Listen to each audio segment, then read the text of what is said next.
Halo anak-anak, jumpa kembali dengan kami keluarga besar SMPN 1 Tarokan Kabupaten Kediri. Pada kesempatan kali ini, perkenalkan saya Ibu Eni Faristia, guru bimbingan konseling di SMPN 1 Tarokan Kabupaten Kediri. Anak-anak, pada kesempatan kali ini, Ibu ingin membahas bagaimana cara belajar yang efektif di masa pandemi.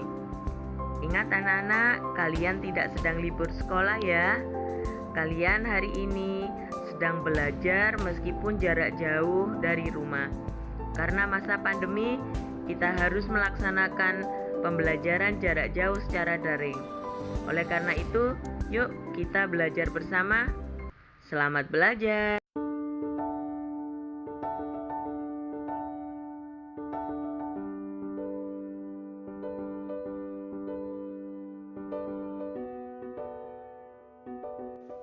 Anak-anak, tujuan pembelajaran kita kali ini agar kalian dapat menerapkan dan merencanakan cara belajar yang baik yang sesuai dengan keadaan diri kalian masing-masing ya.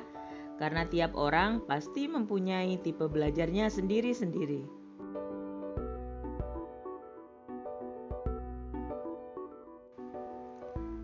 Belajar sangat dipengaruhi oleh beberapa hal, diantaranya faktor internal dan faktor eksternal.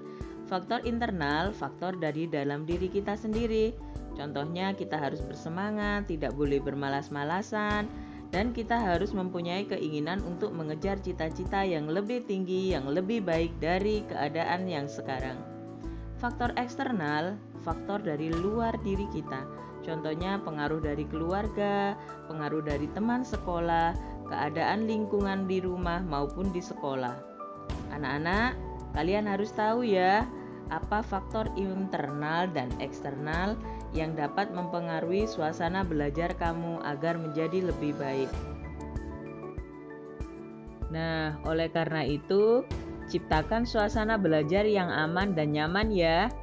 Misalnya, kamu nyaman belajar sambil dengerin radio atau musik, atau kamu bisa belajar sambil browsing di internet atau juga sambil ngemil.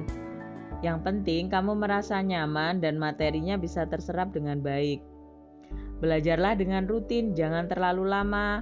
Karena jika kalian belajar terlalu lama, maka akan terjadi kejenuhan dan kebosanan.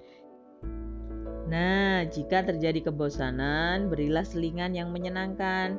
Bisa bermain sebentar, atau kamu bisa berolahraga ringan, agar kembali bisa belajar dengan baik, dengan konsentrasi yang tinggi.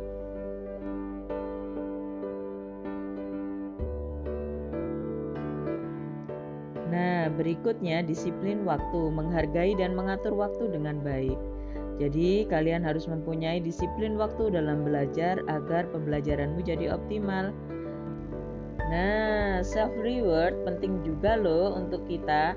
Jika tujuan pembelajaranmu selama di rumah sudah berhasil sesuai dengan rencana, maka beri penghargaan untuk dirimu sendiri agar tetap sehat secara mental dan fisik.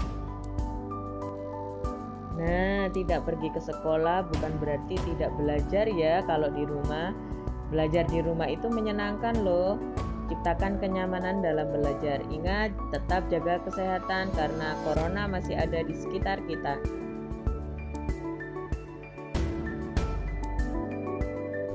Nah, anak-anak, bagaimana? Apakah kalian sudah bisa merencanakan cara belajar efektif yang sesuai dengan keadaan diri kalian? Jika masih bingung, diskusikan bersama guru bimbingan konseling ya.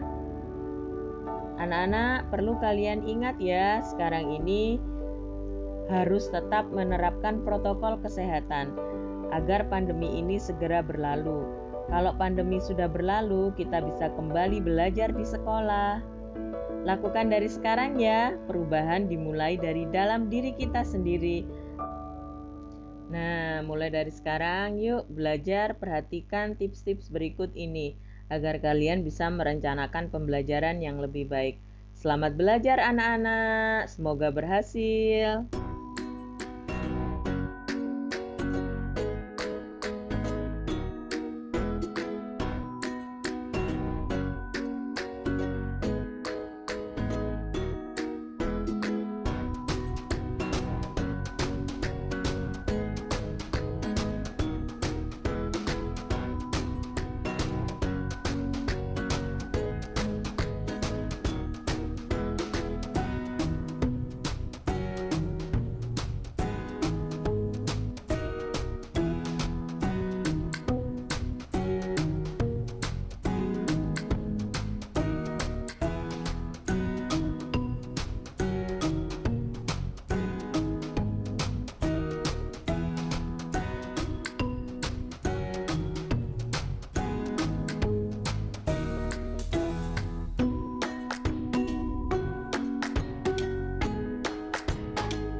anak-anak, pembelajaran kita hari ini telah selesai.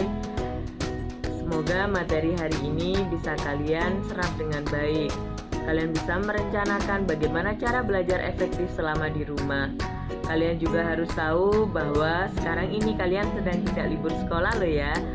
Cuma belajar dari rumah. Selama masa pandemi, pembelajaran harus dilaksanakan secara daring. Oleh karena itu, ciptakan cara belajar yang nyaman yang sesuai dengan keinginan kamu. Selamat belajar anak-anak, sampai jumpa kembali. Wassalamualaikum warahmatullahi wabarakatuh. Terima kasih.